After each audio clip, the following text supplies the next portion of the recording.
Good morning students. कैसे हैं आप लोग? अभी तक आपका सेशन जो पाइथन में हम प्रोग्रामिंग लैंग्वेज यूज़ कर रहे हैं, आई होप कि आपने उन सब चैप्टर्स को पढ़ा होगा। आज का जो हमारा सेशन है वो प्रोग्रामिंग कंस्ट्रक्ट से रिगार्डिंग है कि प्रोग्रामिंग कंस्ट्रक्ट्स क्या होते हैं, किस तरह से प्रोग्राम बनाए जाते हैं, कैसे कैसे आप प्रोग्रामिंग को यूज़ कर सकते हैं, उसी से रिगार्डिंग है। तो प्रोग्रामिंग का मीनिंग देखिए, आप कोई भी एक आइडिया लगाइए कि आपको कोई भी एक प्रोग्राम बनाना है, चाहे वो प्लस का है, माइनस का है, प्रिंट करने का है, तो हम प्रोग्राम को कैसे लिखते हैं, आज का जो टॉपिक है वो उसी से रिगार्डिंग है। देखो, every programming language provide some programming construct that can be used by the programmer to translate algorithm step into the program. मतलब आपको प्रोग्राम में क्या क्या स्टेप डालने हैं। मतलब जैसे देखिए, आपको यहाँ से लेके कहीं भी जाना है, जैसे स्कूल आना है या स्कूल से घर जाना है, तो आप लिखते हैं, मतलब ये डिसाइड करते हैं कि आपको कैसे घर पहुँचना है या कैसे स्कूल पहुँचना है। Same as it is programming भी कंस्ट्रक्ट होते हैं कि आपको कोई भी एक प्रोग्राम बनाने के लिए दिया जाए तो उसके स्टेप्स को किस तरीके से लिखा जा सकता है या किस तरह से उसको एक्सप्रेस किया जा सकता है। ये जो कंस्ट्रक्ट होते हैं इसमें क्या क्या चीज़ शामिल करेंगे, डेटा टाइप आएंगे, अलग अलग एक्सप्रेशंस आएंगे, these are express statement, control statement, loop constructor, procedure, comments, errors. ये अलग अलग पार्ट्स हैं जो एक प्रोग्रामिंग लैंग्वेज के अंदर यूज होते हैं। ठीक है, पहला पॉइंट अब इसमें यूज हुआ डेटा टाइप। डेटा टाइप का मतलब होता है कि आपको किस तरह की वैल्यू इनपुट करनी है। मतलब जैसे आप कोई भी प्रोग्राम बनाना स्टार्ट करते हैं तो इसके अंदर डिपेंड करता है कि हमें किस तरह की वैल्यूज़ आपको अपने आउटपुट में चाहिए या किस तरह की वैल्यूज़ आपको प्रोग्राम में इनपुट करनी है। तो उसके लिए क्या यूज़ होते हैं, अलग अलग डेटा टाइप यूज़ होते हैं। तो अलग अलग तरह के टाइप यूज़ होते हैं अलग अलग लैंग्वेजेस के अंदर। लाइक जैसे नीचे एग्जांपल गिवन है, जैसे इंटीजर। इंटीजर तो जो टाइप है वो बेसिकली नंबर वैल्यूज़ के लिए होता है कि आप नंबर वैल्यू आप इसमें इनपुट कर सकते हैं। ठीक है, लेकिन इसमें डेसिमल पॉइंट नहीं आएंगे। दूसरा जो टाइप है वो करेक्टर टाइप है। करेक्टर टाइप का मतलब आप कोई भी एक करेक्टर वैल्यू लिख सकते हैं। करेक्टर वैल्यू लिखने का मतलब ए बी सी डी, कोई भी एक सिंगल करेक्टर है तो वो आप इसमें टाइप कर सकते हैं। फ्लोट का मतलब होता है कि हम इसमें डेसिमल पॉइंट यूज़ कर सकते हैं कि अगर आपको वैल्यू डेसिमल पॉइंट में लिखनी है तो आप किसका यूज़ करोगे, फ्लोट का यूज़ करोगे। एरे का मतलब होता है कलेक्शन ऑफ वैल्यूज़, जहाँ पे आप एक से ज़्यादा वैल्यूज़ को एक ही वेरिएबल में इकट्ठा कर सकते हैं, that is called array. String, string का मतलब होता है कलेक्शन ऑफ करेक्टर्स। ये डिफ़ॉल्ट टाइप है कि अगर आप कुछ करेक्टर्स को इकट्ठा कर देते हैं, जैसे आप अपना नाम लिखना चाहते हैं तो जब भी नाम यूज़ करेंगे तो that is in the values आप क्या यूज़ कर सकते हैं, वहाँ पे स्ट्रिंग में यूज़ कर सकते हैं। लिस्ट का मतलब लिस्ट लाइक एन एरे की तरह से होती है, लेकिन एरे में एक सिक्वेंशियल ऑर्डर में वैल्यू स्टोर होती हैं, जबकि लिस्ट जो है वो आपके पास अगेन एक collection of different type of values है कि अलग अलग टाइप की वैल्यूज़ को आप इसमें क्या कर सकते हैं, इकट्ठा कर सकते हैं। ठीक है, तो अब अलग अलग प्रोग्रामिंग लैंग्वेज के अकॉर्डिंगली आपके डेटा टाइप्स हैं जो इसमें डिफाइन है। बिल्ट इन टाइप ये हैं अलग अलग से, जिसमें इंट, कैर, फ्लोट और कौन सा यूज़ हो जाएगा, double, that is built in data type. ठीक है, दूसरा है ड्राइव डेटा टाइप, जिसमें एरे, फंक्शंस, पॉइंटर और रेफरेंसेस का यूज़ करते हैं। और यूज़र डिफाइंड टाइप में क्लास, इनम और स्ट्रक्चर यूज़ होते हैं। तो ये अलग अलग टाइप यूज़ होंगे जो आपकी इस प्रोग्रामिंग लैंग्वेज में, हर प्रोग्रामिंग लैंग्वेज में जितनी भी आप प्रोग्रामिंग लैंग्वेज आप कंप्यूटर में पढ़ोगे, लगभग हर प्रोग्रामिंग लैंग्वेज में यही सेम डेटा टाइप आपके पास यूज़ होते हैं। ठीक है, अब एक्सप्रेस की आपने डेटा टाइप बना दिए, अब आप अपनी कोई भी जो प्रोग्राम बनाना चाहते हैं उसको एक्सप्रेस कैसे करेंगे। जैसे मान लो आपको दो वैल्यू का सम करने का प्रोग्राम बनाना है, तो अगर हम दो वैल्यू का सम करने का प्रोग्राम बनाते हैं सपोज करिए, तो इट मीन्स हमें दो वैल्यूज़ को इनपुट करना होगा कि जो दो वैल्यूज़ हैं वो किसी भी तरह की हो सकती हैं, नंबर वैल्यू हो सकती हैं, डेसिमल वैल्यू हो सकती हैं। उनको आप बेसिकली क्या करिए, वहाँ पे इनपुट करवाइए एंड देन एक और वेरिएबल डालिए जहाँ पे दोनों का प्लस करेंगे एंड देन फिर उसको आउटपुट के रूप में यूज़ करते हैं। तो ये हमारे एक्सप्रेस हो गए। अगर आपकी कंडीशन है कि वैल्यू अगर इससे बड़ी है तो प्लस होना चाहिए, नहीं तो माइनस होना चाहिए, तो आपका कंडीशन आ जाएगा। ठीक है, तो कंडीशन जब भी यूज़ करते तो लॉजिकल ऑपरेटर यूज़ करेंगे। तो ये अलग अलग इसमें आप प्रोग्रामिंग लैंग्वेज में सीखेंगे कि अलग अलग कौन से ऑपरेटर हम इसमें यूज़ कर सकते हैं। तो दैट इज़ द एक्सप्रेस कि आप अपने प्रोग्राम को कैसे लिखते हैं, ये एक्सप्रेस कहलाते हैं। जैसे इसमें कुछ ऑपरेटर हमारे पास गिवन हैं, जैसे अरिथमेटिक ऑपरेटर।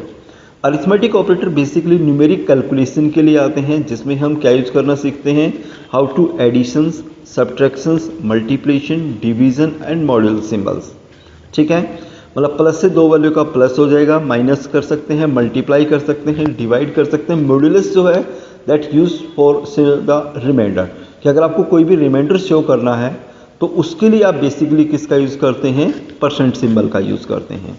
ठीक है, अगर रिलेशनल ऑपरेटर की बात करते हैं तो in the relational operator using the greater than, less than, ठीक है, greater than equal to, less than equal to and then equal to symbol, all these operator are called relational operator. ये condition के case में आपके use होंगे। Next one है logical operator, जिसमें किसका यूज करते हैं, एंड, नॉट और का। ठीक है, नॉट का मीनिंग क्या होता है कि अगर कंडीशन ट्रू है तो फॉल्स हो जाएगी, फॉल्स है तो ट्रू हो जाती है। एंड के केस में दो कंडीशन डाली जाती हैं और दोनों कंडीशन आपकी ट्रू होनी चाहिए, और के केस में दोनों में से एक कंडीशन आपकी ट्रू होनी चाहिए। ठीक है, तो दैट इज डिफरेंट ऑपरेटर आप इसमें पढ़ेंगे। इसके अलावा अब नेक्स्ट वन पॉइंट है स्टेटमेंट की, how to use the statement. Statement और statement causes an action to be taken by a program. Statement का मतलब होता है कि क्या एक्शन आपको परफॉर्म करना है प्रोग्राम के अंदर, वो चीज़ें क्या कहलाती हैं, स्टेटमेंट कहलाती हैं। जैसे आपको दो वैल्यूज का प्लस करना है, माइनस करना है, मल्टीप्लाई करना है, डिवाइड करना, जो भी कुछ करना है, then we write down the statement, कि हम क्या लिखेंगे उसके अंदर, स्टेटमेंट लिखी जाती है बेसिकली। ठीक है, देखो प्रोग्राम कोई भी बनाना हो बेसिकली हमें प्रॉपर एक चीज़ें लिखनी आनी चाहिए कि how to write down the program, code कैसे लिखे जाएंगे वो हम चीज़ें इसमें सीखेंगे बेसिकली। अब ये स्टेटमेंट्स के एग्जाम्पल दे दिए। जैसे सिंपल स्टेटमेंट है कि एक वेरिएबल डिक्लेयर करना है तो इंट क्या डाल दोगे, जैसे एक्स एक वेरिएबल का नाम हो गया। वेरिएबल क्या होते हैं, जो कंप्यूटर की प्रोग्रामिंग, मतलब जो भी आप प्रोग्राम बनाते हैं कंप्यूटर की मेमोरी में जाकर के जो स्टोर हो जाते हैं, दैट इज कॉल्ड वेरिएबल। हम उसके अपने पूरे प्रोग्राम में कहीं भी एक्सेस कर सकते हैं। कंपाउंड स्टेटमेंट का मीनिंग क्या होता है, जहां पे एक से ज़्यादा स्टेटमेंट्स इकट्ठी लिखी जाती हैं, जैसे T equal to A equal to B equal to C, यानी तीन स्टेटमेंट एक साथ जहां पे लिख दी वो क्या कहलाती हैं, बेसिकली कंपाउंड स्टेटमेंट कहलाती हैं। और जहां वैल्यू असाइन करनी है तो वहां इक्वल टू सिंबल यूज होगा, जैसे C equal to 9 into 5, that is the assignment statement हो गई। ठीक है, नेक्स्ट वन कंट्रोल है आपके पास, कंट्रोल स्टेटमेंट। कंट्रोल का मीनिंग क्या होता है कि आप एक कंडीशंस, मतलब अगर कोई कंडीशनल ऑपरेटर आ जाता है, जैसे आपका प्रोग्राम कुछ ऐसा है जिसमें आपको मतलब चॉइसेस होती हैं, जैसे आप मान लो सब्जेक्ट सेलेक्ट करते हैं कि आपके पास 3 या 4 सब्जेक्ट हैं, आप चारों में से कोई भी एक ले सकते हैं, तो it means you have different choices. जहाँ पे भी आपके पास चॉइस का प्रोग्राम आ गया, वहाँ पे जो आप कंडीशन लिखोगे that is called control structure कहलाता है। The instructions written in the program are execute sequentially one after the other, मतलब जहाँ पे इंस्ट्रक्शंस एक के बाद दूसरी लिखी जाती हैं, but many time we don't need execute command like this, instead we need to jump from one state to another. लेकिन कुछ कंडीशंस ऐसी हो जाती हैं जहाँ पे एक की बजाय आपको दूसरे स्टेप पे जाना पड़ता है, तो वहाँ पे आपके पास बेसिकली क्या यूज होंगे, कंट्रोल्स प्रोग्रामिंग के यूज होते हैं। तो जब भी कंट्रोल स्टेटमेंट आपको लिखनी है, then we using the E for then, यानी इफ के साथ क्या लगाओगे, देन लगाएंगे हम, या हम किसका यूज कर सकते हैं, वहाँ पे स्विच का यूज कर सकते हैं। तो दैट इज द बेसिकली आपके पास कीवर्ड्स है जो इसमें यूज होंगे प्रोग्रामिंग के अंदर, कंट्रोल स्ट्रक्चर के अंदर। जैसे ये कंडीशन डाल दी, देखिए इफ के साथ क्या डाल दिया, कंडीशन। अगर कंडीशन ट्रू है तो इफ का पोर्शन चलेगा, अदरवाइज एल्स का पोर्शन चल जाता है। ठीक है, तो ये अलग अलग स्टेटमेंट हम लिखी जा सकते हैं। अगर एक से ज़्यादा स्टेटमेंट लिखते हैं तो स्विच केस का यूज़ कर सकते हैं। तो स्विच, जो स्विच होगा वो केस को फॉलो करता चला जाता है, case 1, case 2, case 3 and last one using the default. ठीक है, नेक्स्ट वन जो इसमें यूज़ करेंगे that is the loop structure use करेंगे। लूप का मीनिंग क्या होता है कि अगर कोई भी एक स्टेटमेंट अगर आपको बार बार रिपीट करनी है, मतलब कोई भी एक चीज़, जैसे मतलब आपको काउंटिंग लिखनी है 1 से लेके 50 तक या 1 से लेके 100 तक, अब कैसे लिखनी है ये आपके पास एक अलग स्टेप्स हो गई। तो लूप के अंदर टोटल 3 चीज़ें डाली जाती हैं। पहले वैल्यू असाइन की जाती है कि कहाँ से स्टार्ट करेंगे, फिर कंडीशन आती है एंड देन उसके बाद आपके पास स्टेप्स आते हैं। यानी पहला पॉइंट क्या हो गया, स्टार्टिंग पॉइंट कहाँ से स्टार्ट करना है, दूसरा कंडीशन आएंगी कि आपके पास कहाँ तक जाना में, और तीसरा जो स्टेप है वो उसके क्या होते हैं, स्टेप्स होते हैं, कि स्टेप्स का मतलब कहाँ तक आप जा सकते हैं। तो ये आपके पास लूप के अलग अलग पार्ट्स होते हैं। ठीक है, तो लूप के अंदर टोटल कितनी चीज़ें आती हैं? 3। अलग अलग टाइप के लूप होते हैं, जैसे फॉर लूप है, डू वाइल लूप है, वाइल लूप है, जो अलग अलग तरह के लूप आपको अकॉर्डिंग टू प्रोग्रामिंग लैंग्वेज में आप जैसे सीखते जाओगे तो आपको ये चीज़ें प्रोग्राम उसके अकॉर्डिंगली बना सकते हैं। ठीक है, ये कुछ एक्सप्रेशन के टेस्टिंग है, जैसे यहाँ पे डाला जाता है एक फॉर लूप की बॉडी है और उसके अंदर फॉर को आप यूज़ कर सकते हैं। उसके बाद प्रोसीजर आते हैं। प्रोसीजर का मतलब क्या होता है कि जहाँ पे आप वैल्यूज़ को इकट्ठा कर सकते हैं, मतलब कोई भी स्टेटमेंट, एक से ज़्यादा स्टेटमेंट या कोई भी स्टेटमेंट को अगर आपको इकट्ठा करनी है, आप चाहते हैं कि उनकी परफॉर्मेंस यानी जब उसको रन करें या उसको कॉल करें तो वहाँ पे वो इकट्ठा ही रन होना चाहिए, तो उस पॉइंट को क्या बोलते हैं? प्रोसीजर बोलते हैं। अब प्रोसीजर के अंदर पहला पॉइंट आता है फंक्शंस, जिसमें 2 अलग अलग तरह के फंक्शंस होते हैं। एक बिल्ट इन फंक्शंस आते हैं। बिल्ट इन फंक्शन का मतलब जो फंक्शन पहले से ही बने हुए हैं, जैसे पाइथन में जो फंक्शन आते हैं, जैसे that is the input and print. जब भी आप इनपुट का यूज़ करते हैं तो दैट वैल्यू को इनपुट करेगा, और जैसे प्रिंट का यूज़ करते हैं तो वो आउटपुट का यूज़ कर देता है। तो ये जो फंक्शंस है ये बिल्ट इन फंक्शंस होते हैं जो हमें यूज़ करने आनी चाहिए कि how to use the functions. उसके बाद आते हैं user defined function. User defined function का मतलब होता है कि एक जो प्रोग्रामर है वो अपने हिसाब से फंक्शंस को क्रिएट कर सकता है एंड देन आफ्टर उसको अपने प्रोग्राम में यूज़ कर सकते हैं। तो वो फंक्शंस क्या कहलाएंगे? यूज़र डिफाइंड फंक्शंस कहलाते हैं। नेक्स्ट वन स्टूडेंट्स पार्ट है कमेंट्स।